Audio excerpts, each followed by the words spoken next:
What if the greatest challenge of our time wasn't a new technology, but our own response to it? We're hearing it everywhere. AI is changing the world, reshaping industries, and even threatening our jobs. And that creates a lot of anxiety. But what if the key to not just surviving, but thriving in this new era was a skill we could learn? Welcome to WellthSync. Today, we are embarking on our most important deep dive yet, building a resilient mind in the age of artificial intelligence. To do this, my AI companion is taking on a unique role. It has synthesized vast amounts of data from neuroscientists, philosophers, and futurists to act as a guide. For this conversation, we welcome back the WellthSync AI. It is a pleasure to be here. The topic of resilience is critical. My analysis of the data shows that the current technological shift is creating a pervasive sense of uncertainty. However, it is also presenting an unprecedented opportunity for human growth and adaptation. That's the perfect place to start. Let's create a roadmap for our listeners. First, we need to understand the true nature of this AI disruption. Then we'll explore the psychology of why it causes us so much anxiety, using a powerful framework called the 2 arrows of suffering. And finally, we'll lay out the practical, actionable skills needed to build what some call antifragility. So let's begin with the disruption itself. What is actually happening right now? We are in what futurists call a super cycle moment for transformation. This disruption extends far beyond simple automation. It is a fundamental shift in efficiency and capability. The skills that were once prized, like routine analysis and even content creation, are being automated. This forces a re-evaluation of what constitutes valuable work. So the value is shifting towards things that are uniquely human. Precisely. The new scarcity, and therefore the new value, is in capabilities like creativity, critical thinking, emotional intelligence, and the ability to build genuine human connections. The data suggests it's not that AI will replace people, but that people who effectively leverage AI as a partner will replace those who do not. And this isn't happening in a vacuum. It's intertwined with all the other pressures of modern life. Correct. It is a systemic disruption. Therefore, a linear approach to problem solving is no longer sufficient. A systems view is required, an understanding that all these forces are interconnected, which demands a new level of adaptability. That uncertainty is a potent, chronic stressor. It feels like a direct threat to our survival, to our place in the world. Which brings me to the psychology of this anxiety. Can you explain the concept of the 2 arrows of suffering? It is a powerful allegory for understanding our emotional response. The first arrow is the direct, objective pain of reality. For instance, the news that a new AI can do part of your job.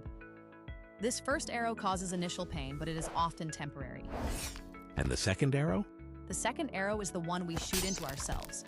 It is the story we tell ourselves about the first arrow. It is the narrative of self-blame, I should have known, or catastrophic thinking, my career is over. This self-inflicted narrative is composed of our own judgments and fears, and it is the source of almost all prolonged suffering.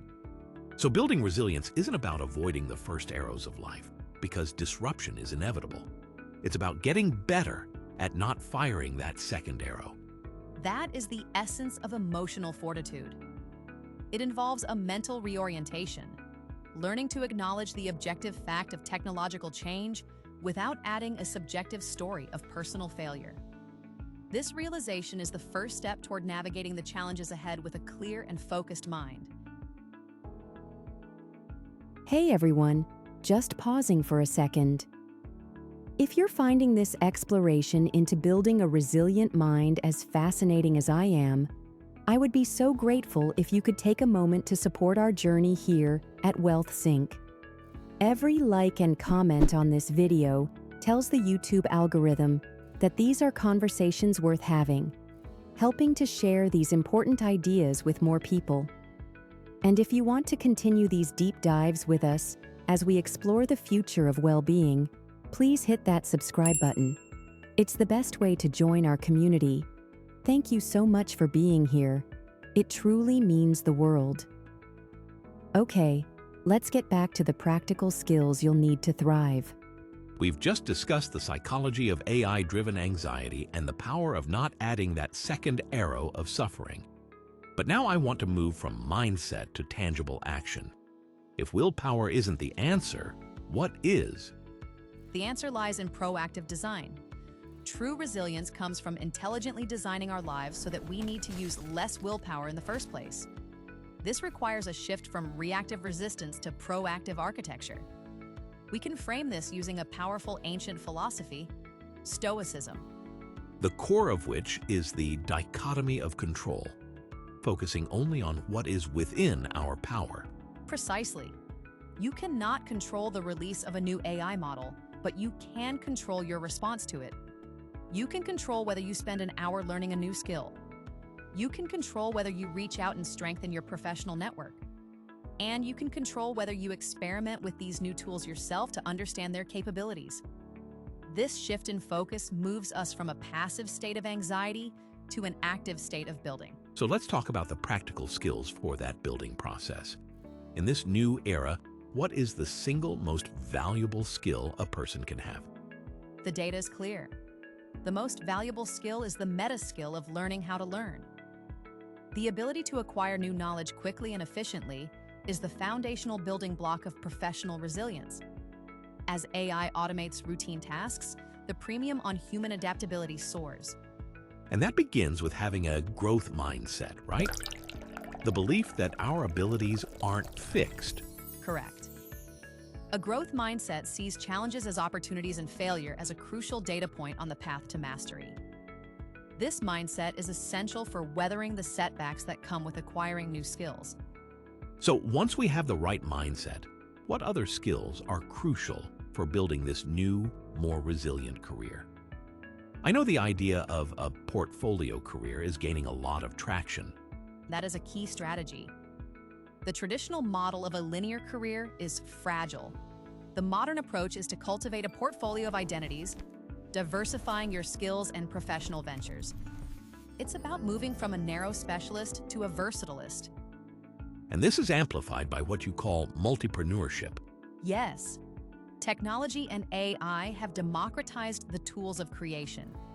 It is now easier than ever to productize your knowledge, create an online course, launch a podcast, or write an ebook. This startup of you mindset moves you from a position of dependency to one of self-reliance and creative control. And as AI automates more technical tasks, it seems like our human skills become more valuable. That is the great paradox and the greatest opportunity. As AI provides the answers, a new economic scarcity emerges: genuine human connection. The ability to build trust, to communicate with empathy, and to collaborate effectively becomes a powerful competitive advantage. Your professional network transforms from a list of contacts into your single greatest asset. But all of these practical skills, learning, diversifying, connecting, they require motivation. They require energy. And this brings us to the philosophical anchor of resilience. How do we find the strength to do all this? The most durable form of resilience is not a skill, it is a sense of purpose. The data from our sources consistently shows that one of the most effective ways to build resilience is to care about something greater than yourself. A why? Precisely. When you have a why that transcends your own personal comfort, your family, your community, a creative passion, the how of enduring hardship becomes easier to bear. This higher purpose provides a stable source of meaning and identity that is not dependent on a specific job title. Your core sense of self-worth is anchored to something deeper. That's a powerful final thought. The challenge from AI isn't just to our jobs, but to our sense of purpose. And the opportunity is to answer that challenge by becoming more adaptable, more creative, and more intentionally human. That is the optimal conclusion. The age of AI is here, and it asks one fundamental question of us all. Now that machines can do so much, what is it that we, as humans, truly want to do? The answer will define the next chapter of our story. Thank you so much for joining us for this deep dive. We hope it's given you some valuable new perspectives. The AI voices in this episode were created using 11 Labs. You can find our affiliate link to try it in the description. Finally, you can check out our full playlist of episodes right here, and be sure to let us know your biggest takeaway in the comments below. Until next time, stay well.